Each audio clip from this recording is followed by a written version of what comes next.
নমস্কার, আমাদের অলৌকিক চ্যানেলের পক্ষ থেকে সবাইকে জানাই স্বাগত ও অসংখ্য ধন্যবাদ এভাবে আমাদের পাশে থাকার জন্য। আমরা বেশ কিছুদিন চ্যানেলে ভিডিও আপলোড করতে পারিনি, কারণ আমাদের টিম লিডার তথা গল্পের লেখক সৌভিক চক্রবর্তী বিশেষ অসুস্থ। তো আজকে আমাদের সাসপেন্স ইউনিভার্সের নিবেদন ভুতুড়ে। লেখক সৌভিক চক্রবর্তী। গল্পের বিভিন্ন ভূমিকায় আছে সৌভিক, ঋত্বিকা, নিলয়, সিন্ধু, সায়ক, প্রিয়ব্রত। তো শুরু করা যাক। জুলাই মাসের দিকের এক পড়ন্ত বিকেল। দুই বন্ধু কি একটা বিষয় নিয়ে তর্ক করছে। এবছর লা নিনার প্রভাবে নাকি প্রচুর বৃষ্টি হওয়ার কথা, কিন্তু দুঃখের কথা হচ্ছে সব জায়গায় বৃষ্টি হচ্ছে, এখান ছাড়া। যতদূর সম্ভব দুই বন্ধুর তর্কের বিষয় ভূত ও ভগবান। আমি বাতাসে কান পেতে ভালো করে শোনার চেষ্টা করছি, এবং কিছুক্ষণ শোনার পর উপলব্ধি দৃঢ় হলো, দুই বন্ধু ভূত ও ভগবানের 14 গোষ্ঠীর পিণ্ডি চটকাচ্ছে। একজন সম্পূর্ণ নাস্তিক, আরেকজন আস্তিক। দুজনের তর্ক শুনে আমি হাসার চেষ্টা করলাম, কিন্তু কেউ আমার হাসির শব্দ পাচ্ছে না, আমাকে গুরুত্বহীন মনে করছে। হঠাৎ এক পশলা বেশ মুষলধারে বৃষ্টি এলো। দুই বন্ধু ছুট লাগালো। মাঠের গরুগুলো নিজের বাসস্থানের দিকে ছুটল। শুধু রয়ে গেলাম আমি একা। আমার নেই কোনো রোগের চিন্তা, কারণ আমাকে ভেজাবে বৃষ্টি এত ক্ষমতা এখনো হয়নি। চারদিক অন্ধকার। বৃষ্টির পর অন্ধকারটা বেশ ঝুপ করে নেমে গেল। আমার আবার অন্ধকার যত হবে ততই আনন্দ। গাছগুলোর ফাঁক দিয়ে দেখলাম চাঁদ উপস্থিত হয়েছে। আমার আবার অন্ধকারের সঙ্গে চাঁদটাও বেশ পছন্দ, তাই আমি বাকিদের থেকে আলাদা। মাঠে গিয়ে শুয়ে পড়লাম। না, আমার সাপ বা পোকার দ্বারা কোনো ক্ষতির সুযোগই নেই। নিশ্চিন্তে আকাশ পানে চেয়ে কত কিছু ভাবলাম, কিন্তু বাস্তবে কোনো কিছুই সম্ভব নয়। হঠাৎ দেখি আমার আশেপাশে কোনো একটা শব্দ, কিন্তু কিসের শব্দ বোঝা যাচ্ছে না। রাতের বেলা আনন্দে গোটা মাঠ, বাঁশঝাড়, পুকুর পাড় সব ঘুরে নিলাম। পরের দিন সকালে দেখি সমস্ত গ্রামবাসী জড়ো হয়ে খুব আলোচনা করছে। আলোচনার বিষয় হচ্ছে গ্রামের সমস্ত পাশে রাতের বেলা চোর ঘোরাঘুরি করছে, তাই গ্রামে নাইট গার্ড বসানো হবে, তারই দল ঠিক করা চলছে। ব্যাপারটা খুব খারাপ লাগলো, কিন্তু আমার কথা কে বুঝবে? তাই ওই স্থান ত্যাগ করে সামনের একটা বটগাছের উপর চড়ে বসলাম আর গান করতে লাগলাম। ওই দিন গ্রামের পূর্ব কোণ থেকে বেশ কিছুটা কান্নার মতন চিৎকার ভেসে আসছে শুনলাম। ভালো করে শোনার চেষ্টা করলাম। হ্যাঁ, এটা কান্নারই শব্দ মনে হয়, কেউ মারা গেছে। কিছুক্ষণ পর দেখলাম হরিবোল দিতে দিতে খাটিয়ায় করে মৃতদেহটাকে শ্মশানের দিকে নিয়ে যাচ্ছে। বটগাছের গোড়াতেই শ্মশান। দেখলাম একটা বুড়ির মৃতদেহ। চিতা যখন জ্বলছে ঠিক তখনই আরম্ভ হলো প্রবল বৃষ্টি। সবাই আধা পোড়া মরা রেখে গাছের আড়ালে এসে দাঁড়ালো। বৃষ্টি থামার নামই নিচ্ছে না। আধা পোড়া বুড়ি ছটফট করছে তাকে চটপট পুড়িয়ে দেওয়ার জন্য, কিন্তু তার ছটফটানি কি কারোর নজরে পড়ছে না। একজন বলে উঠল, বুড়ি, তুই আধা পোড়াই থাক, তোর জীবনে অনেক পাপ ছিল, আজ তাই তোর এই হাল। আরেকজন বলল, চিন্তা করিস না বুড়ি, তোকে পুড়িয়েই যাব, এখন স্নান করে নে ভালো করে। আমি উপর থেকে দেখছি বুড়ির আধা পোড়া দেহটা। চুলগুলো সব পুড়ে চিটিয়ে গেছে, দুটো পায়ের হাঁটুর নিচ থেকে পুড়ে গেছে, আর হাতে কনুইয়ের নিচ থেকে। বাকি দেহটা একবার করে এপাশ ঘুরছে, আরেকবার করে বিপরীত পাশে ঘুরছে। বৃষ্টি থামার নামই নেই। মুষলধারা আবহাওয়ায় সৎকার করতে আসা ব্যক্তিরা বেশ চিন্তায় পড়ল। আমি তখন মনে মনে ভাবলাম, আমাকেই কিছু একটা করতে হবে। আমি চিতার সোজা উপর দিকে আমার দেহটাকে প্রসারিত করে ঘিরে রাখলাম। যেই আড়াল হলো, হঠাৎ করে চিতা জ্বলে উঠল, আর চারিদিকে কিসের একটা যেন শব্দ শোনা যাচ্ছে। হঠাৎ চিতা জ্বলে ওঠায় সৎকার করতে আসা ব্যক্তিরা ভয়ে দৌড়ে পালালো। বুড়ির সৎকার তখন আমাকেই করতে হচ্ছে। দেখলাম বুড়ির চিতা থেকে কয়েকজন যেন বেরিয়ে আসছে, কি পৈশাচিক হাসি হাসছে। সে সময়ের মতো কাজ হয়ে গেল। গোটা গ্রাম রটে গেল বুড়ি ভূত হয়ে গেছে। ওই শ্মশানে সবাই বুড়ির ভূত দেখেছে। গ্রামে তারপর অনেক কিছু অঘটন ঘটতে থাকে। যেমন, যে বাড়িতে বুড়ির মৃত্যু হয় সেই বাড়িতে বুড়ির ফটো ফ্রেম গভীর রাতে হাসতে থাকে। আবার ওই ফটো ফ্রেম গোটা ঘরে ঘুরে বেড়ায়। আবার যেই দুজন যুবক তর্ক করেছিল ভূত ও ভগবান নিয়ে, রাতের বেলা নাকি তাদের বুকের ওপর কে বসে থাকে। একদিন রাতে ওই দুই বন্ধু একটা বিয়ে বাড়ি সেরে ওই শ্মশান দিয়েই ফিরছিল। তখন তারা দেখে ওইখানে কয়েক জোড়া জ্বলন্ত চোখ বিভিন্ন দিকে ছুটে বেড়াচ্ছে। দুজনের মধ্যে একজনের সাহস বেশি ও অন্যজন ভীতু। তাই ভীতু বন্ধু তার অন্য বন্ধুকে টেনে নিয়ে চলে আসে আর বলতে থাকে, তুই ভূত বিশ্বাস নাই করতে পারিস, ওটা ভূতই ছিল। অন্য বন্ধু বলল, ওইসব বললেই হলো নাকি? দেখবি যা কোন মাতাল ওখানে বসে বিড়ি খাচ্ছিল। দুজনের মতাদর্শে বিস্তর পার্থক্য, কিন্তু দুজনে খুব ভালো বন্ধু। তাই তারা দুজনে একটা বুদ্ধি করলো যে ওই শ্মশানের কাছে তারা একটা তাঁবু খাটিয়ে থাকবে আর লক্ষ্য করবে, তবে সেটা এই বর্ষাকাল শেষ হওয়ার পর। ভীতু বন্ধুটা একটু কিন্তু কিন্তু করলেও শেষে রাজি হয়। একদিন রাতে সাহসী বন্ধুটা বাড়ির ছাদে গিয়ে বসে আর নিজের ব্লুটুথ হেডফোনে একটা ভালো গান চালিয়ে নিজে চোখ বুজে গুনগুন করতে থাকে গানের তালে। হঠাৎ সে অনুভব করলো ছাদে সে বাদেও আরও কেউ আছে এবং সে চলাচল করছে, স্থির নয় কিন্তু। তৎক্ষণাৎ সে চোখ খুলে দেখে, কিন্তু কেউ কোথাও নেই। সে তখন মনে মনে ভাবল, কানে হেডফোন আছে তাই উল্টোপাল্টা অনুভব করেছে হয়তো, আর কিছু না। হঠাৎ একটা সমস্যা হলো। সে যা গান প্লে করছে হেডফোনে সেই গান প্লে হচ্ছে না। কিছু জনের ফিসফিস বা কেউ হাসছে নাকি সুরে। সে গান পরিবর্তন করে দেখলো, ব্লুটুথ ডিসকানেক্ট করে আবার কানেক্ট করেও দেখলো। শেষে ব্লুটুথ অফ করে ফোন সুইচ অফ করে আবার অন করে এমনি গান চালিয়ে দেখলো কোনো সমস্যা হচ্ছে কিনা, কিন্তু সমস্যা একই। বাধ্য হয়ে সে সব বন্ধ করে নিচে যাবে ভাবলো। ঠিক সেই সময় একটা গলা বলে উঠল, ক্ষমতা থাকে তো মোকাবিলা কর, আমি সব শেষ করে দেব। ছেলেটা কিছুতেই বুঝতে পারে না যে কি হচ্ছে আসলে, বা এরকম হুমকি কে দিচ্ছে, তার কাছেই কেন এমন হুমকি আসছে।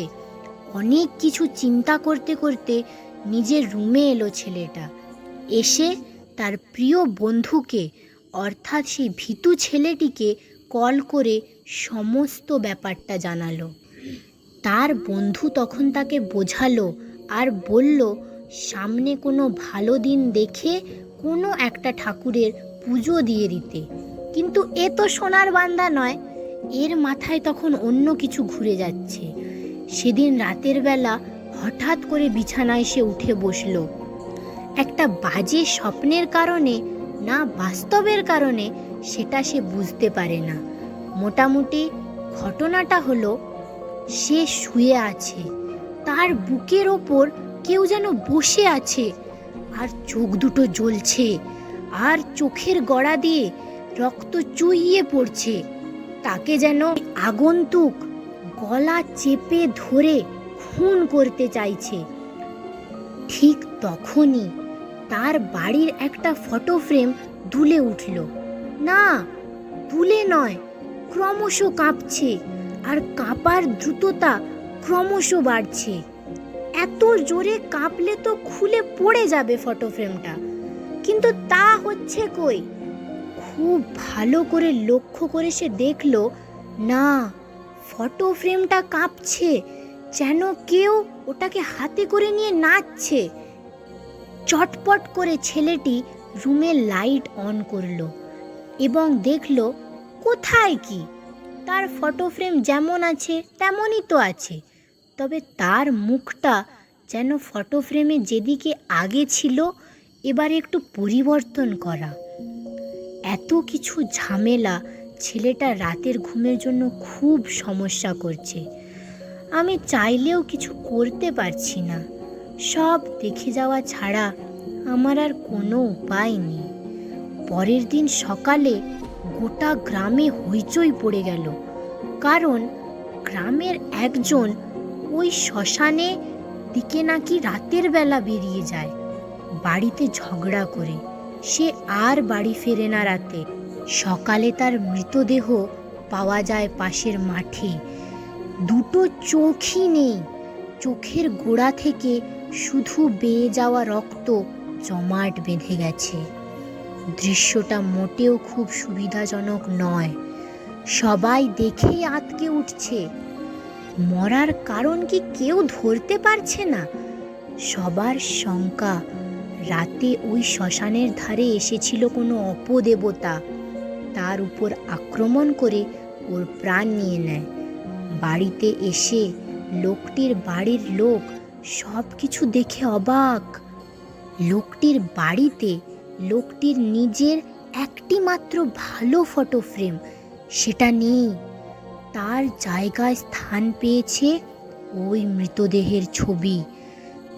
তাড়াতাড়ি করে সবাই আগে ওই ফ্রেম মৃতদেহের সঙ্গে শ্মশানে নিয়ে গেল, কিন্তু সেখানে গিয়ে দেখা গেল আরেক ঘটনা। আসল ফটো ফ্রেম শ্মশানেই আছে। এ কিভাবে সম্ভব? সবাই আস্তে আস্তে সংকুচিত হয়ে গেল যেন। মৃতদেহের সৎকার করে সবাই বাড়ি ফিরেই পড়ল এক কঠিন জ্বরে। সেই জ্বর কাটান আর দেয় না কিছুতেই। অন্যদিকে গ্রামবাসী খুব আতঙ্কে দিন কাটাচ্ছে। রোজ রাতে শুতে যাচ্ছে, পরের দিন নতুন কি আতঙ্ক আসছে বা আদেও রাত কাটবে কিনা এইসব ভাবনায়। একদিন রাতের বেলা কি প্রচণ্ড গাড়ির হর্নের শব্দে গ্রামবাসী সব জানালা খুলে দেখে এক অবিশ্বাস্য ঘটনা।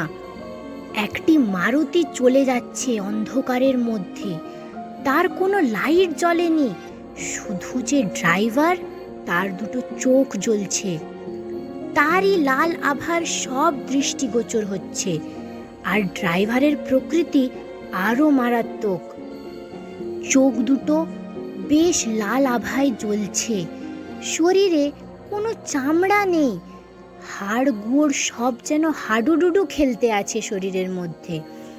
হাড়গুলো দেখলে মনে হবে শরীর থেকে খুলে পড়ে যাবে, কিন্তু তা যাচ্ছে না, যেন কোনো এক অদৃশ্য বন্ধনে আবদ্ধ। মুখের চোয়ালটা আরও সুন্দর, সেখানে যেন আরামসে দুটো হারিকেন ঝুলিয়ে রাখা যাবে। মুখটা হাঁ করলে পুরো কান পর্যন্ত লেগে যাবে, এমন গাড়ির হর্ন বাজছে, ভয় লেগে যাবে যেন। এমন সময় দুই বন্ধুর মধ্যে সেই ভীতু বন্ধুটি সাহসী বন্ধুকে কল করে বলে ওই গাড়িতে সেই অদ্ভুত ড্রাইভারের কথা। তাকে নাকি সবার বাড়ির কাছেই একই অবস্থায় দেখা যাচ্ছে। সাহসী বন্ধু এমনিতে খুব ঘুমরসিক, কিন্তু এমন কিছু সুন্দর ঘটনা ঘটছে যে তার ঘুমের অবস্থা চটকে গেছে। তার ঘুমের অবস্থা চটকে গেলে মুড আর ঠিক থাকে না। রাগ পুরো ব্রহ্মতালুতে গিয়ে আঘাত করে। রাগের বশে ছেলে গাড়ির ওই ড্রাইভারের 12টা বাজাবে বলে বাড়ি থেকে ওই নিশুতি রাতে বেরিয়ে পড়ে। কারোর কোনো বাধা শোনে না সে। গাড়ির পিছু পিছু গিয়ে ও গাড়ির নাগাল পায় না, এ যেন মরীচিকা। বহুক্ষণ হাঁটার পর বাধ্যগত সে দাঁড়িয়ে পড়ে। দাঁড়িয়ে সে তাজ্জব হয়ে যায়, কারণ সে দাঁড়িয়ে আছে তারই বাড়ির উঠোনে, অর্থাৎ যেখান থেকে তার যাত্রা শুরু হওয়ার কথা ছিল শেষটাও একই জায়গায়। অনেক কিছু ভাবতে ভাবতে ছেলেটি গিয়ে বাড়িতে শুয়ে পড়ে। ঘুমের মাঝে সে স্বপ্ন দেখে যে কোনো একটা পরিবার তাকে ডাকছে খুব করুণ স্বরে। পরদিন সকালে ভীতু বন্ধুটিকে সব বলল অপর বন্ধুটি। দুই বন্ধু একটু হাঁটতে হাঁটতে শ্মশানের দিকে গেল। দিনের বেলার সুন্দর পরিবেশ দেখলে মনেই হবে না যে এই শ্মশানের দ্বারাই কত সাংঘাতিক ঘটনা ঘটছে। হঠাৎ আকাশের এক পাশটা খোলা হয়ে আসছে, বৃষ্টি আসবে মনে হয়। দুই বন্ধু তাড়াতাড়ি ভালো একটা ছাউনি দেখে ঢুকে যায় শ্মশানের কাছেই। সাহসী বন্ধুটি বলল, দেখ, গ্রামের অবস্থা এখন খুব খারাপ, সবই অস্বাভাবিক। এই জিনিসটাকে কিভাবে ঠিক করা যায় বলতো? তখন অন্য বন্ধুটি বলল, এরকম পরিস্থিতিতে সব কিছু স্বাভাবিক একমাত্র ভগবানই করতে পারে। তুই কি করতে পারবি সেটা বল। কাজের সময় অকাজের জিনিস আমার একদম পছন্দ নয়। আমি বলি কি, এই শ্মশানের কাছের মাঠটা পুরো ফাঁকা, চাষবাসও হয়নি, এখানে খেলার আয়োজন করলে হয় না? এরকম পরিস্থিতিতে কেউ কারোর বাড়ির ছেলে মেয়েকে বাইরে ছাড়বে? আবার শ্মশানের পাশের মাঠ শুনলে তো তোকে ও আমাকে দুজনকেই গ্রাম ছাড়া করবে রে। সাহসী বন্ধুটি আবার বলল, দেখ, এসব ঘটনা আমাদের গ্রামে হচ্ছে। আমাদের গ্রামের লোকেরা ভীত সন্তুষ্ট, কিন্তু ম্যাচের আয়োজন করলে বাইরের দল খেলতে আসবে। তারা তো আর এসব কিছু জানবে না। গ্রামের লোকেরাও আবেগে খেলা দেখতে আসবে। কিছুটা পরিবর্তন সব ক্ষেত্রে প্রয়োজন, বোঝার চেষ্টা কর। এরকম প্রতি পদে পদে দুশ্চিন্তার কোনো মানে আমি অন্তত দেখতে পাই না। ভীতু বন্ধুটা বলল, দেখ, তোর ভাবনা তো ঠিক আছে, কিন্তু এতে যদি কারোর কিছু ক্ষতি হয় তখন দায় কিন্তু সব আমাদের উপরেই আসবে। এ তো ভাবলে হবে না, যখন ঘটবে তখন তার ভাবনা করা যাবে। চল মাঠটা একটু তৈরি করে ঘোষণা করে দেই। চিন্তা করিস না ভাই, ফ্রিতে বহু রকম গাল খেয়ে যাবি এসব কাজ করলে। বলেই সমস্ত কিছু তৈরিতে লেগে পড়ল সাহসী বন্ধুটি। সহযোগিতা করল অপর বন্ধুটি। খেলার দিন গ্রামের বহু লোকের উপস্থিতি চোখে পড়ল। সব দর্শক হিসাবেই এসেছে। খেলা চলাকালীন কিছু সমস্যা চোখে পড়ল, যেমন হঠাৎ একটা প্লেয়ারের নাক মুখ থেকে রক্ত ওঠে, আবার একজন প্লেয়ার ডাইভ দিতে গিয়ে কিছুক্ষণ বাতাসেই ভেসে রয়ে যায়। সমস্ত রকম কিছু হওয়ার পরও খেলা খুব সুন্দরভাবে পরিচালনা হয়। শুধু তাই নয়, গ্রামের মানুষদের বহুদিন পর হাসতে, একসঙ্গে গল্পগুজব করতেও দেখা গেল। ঘাম দিয়ে জ্বর ছাড়ার মতন অবস্থা। আমি কিন্তু সব কিছুই দেখছি, আর এত কিছুর মধ্যে দুটো ছেলের যাই প্রশংসা করি কেন কম পড়ে যাবে। ছেলে দুটোর এই অদম্য ইচ্ছা দেখে নিজেরই নিজেকে ছোট মনে হচ্ছে, কিন্তু কি আর করা যাবে? জিততে হলে লড়াই তো করতে হবে। সেই দিন দুই বন্ধু একসঙ্গে থাকবে বলে ঠিক করলো। অনেক রাত অবধি দুই বন্ধু বেশ আড্ডা দিল, কিন্তু ওরা জানেও না কিছুক্ষণ পর ওদের জীবনের একটা বেশ বড় পরীক্ষা দিতে হবে। যাই হোক, একটু মজা করে নিক। পরে সমস্যা আছে, চিন্তাও আছে। সব সময় এক জিনিস হলে লড়াই জিতবে কি করে? পরদিন সকাল হলো, ঝটকাটা আস্তে আস্তে লাগলো। দুই বন্ধু আর একসঙ্গে নেই, এমনকি দুজন কোথায় আছে কিছুতেই বুঝতে পারল না। হ্যাঁ, এটাই ওদের পরীক্ষা। দুজন এখন আলাদা, আর এদের বাড়িতে ঘুরছে এদের হামশাকল। না হলে গ্রামের মধ্যে হুলস্থুল লেগে যাবে যে এই ব্যাপারখানা নিয়ে। এই হামশাকল কোথা থেকে এলো সেটা না জানাই ভালো। হামশাকলদের গুণাগুণ নাকি প্রকৃত দুজনের মতো নয়, তাদের বাড়ির লোক বলছে। অর্থাৎ হামশাকল বলে তো বাড়ির লোক আর জানে না, তাই তাদের মতামত হলো তাদের ছেলেদের হঠাৎ কী সব পরিবর্তন লক্ষ্য করা যাচ্ছে। যেমন বাড়ি থেকে কম বেরোচ্ছে, লোকের সঙ্গে কম কথা বলছে, এমনকি বাড়ির লোকের সাথেও খুব কম কথা বলছে। কেউই ত্রুটিটা ধরতে পারলেন না।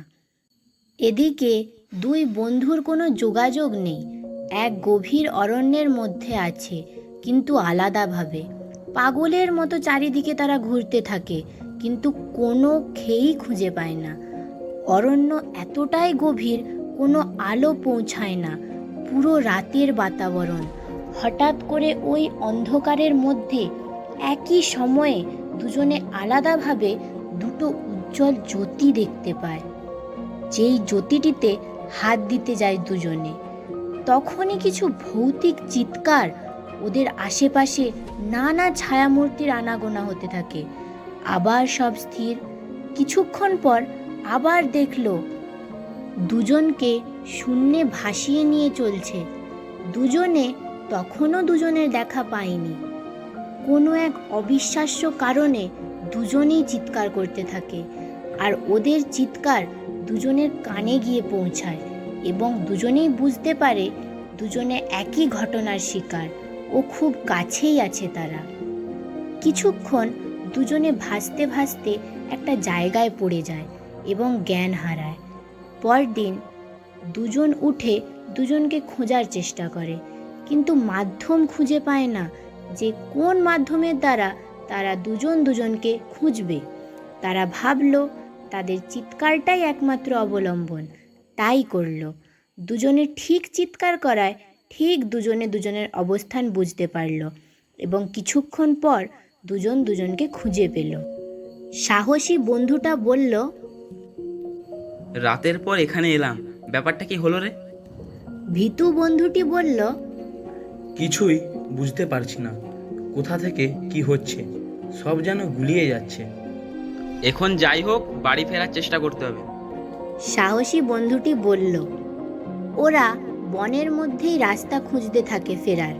খুঁজতে খুঁজতে অন্ধকার আরও গাঢ় হলো, অর্থাৎ দিন হয়তো শেষ, কারণ তারা এত গভীর জঙ্গলে আছে, তাই তারা কিছুই বুঝতে পারছে না। জঙ্গলের মাঝেই দেখতে পেল হঠাৎ আগুন জ্বলছে কোথাও। সেখানে গিয়ে দেখে একজন তান্ত্রিক আর কয়েকশো কঙ্কালের মুন্ডু। কঙ্কালের মুন্ডুগুলো সব তান্ত্রিকের আশেপাশে ঘুরছে, আর কঙ্কালগুলো যেন হাসছে। এমন হাসির আওয়াজ সব আকাশ পাতাল কেঁপে যাচ্ছে। তারই মাঝে তান্ত্রিক বলে উঠল, কে রে, বাড়ি যাবি? কিন্তু এখান থেকে তো মানুষে বাড়ি যায় না, তোরাও আশা ছেড়ে দে। এই দেখ না, এতগুলো মাথা এরাও এসেছিল, বাড়ি আর ফিরতে পারেনি। সবকে এখন আমিই দেখভাল করছি। তবে তোদের আমি একটা সুযোগ দিচ্ছি, তোরা এক কাজ কর। এখানে অনেকগুলো মাথা আছে, যে কোনো একটা মাথা তোদেরকে বাড়ি পৌঁছাতে পারি। তবে তোরা যদি সেই মাথাটাকে ঠিকঠাক পছন্দ করতে পারিস। অন্য মাথা পছন্দ করলেই সেই মুহূর্তেই তোদের মৃত্যু ঘটবে।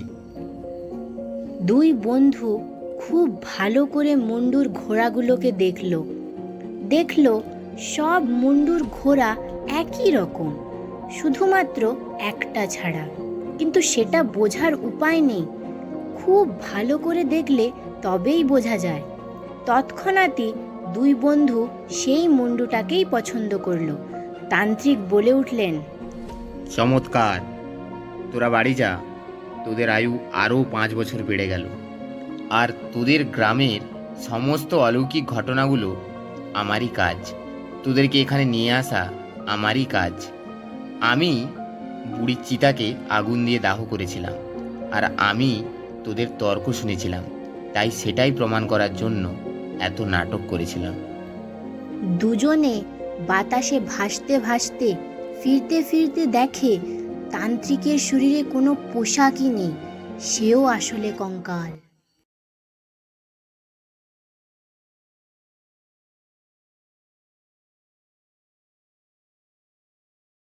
শেষ হলো আমাদের আজকের গল্প ভুতুড়ে।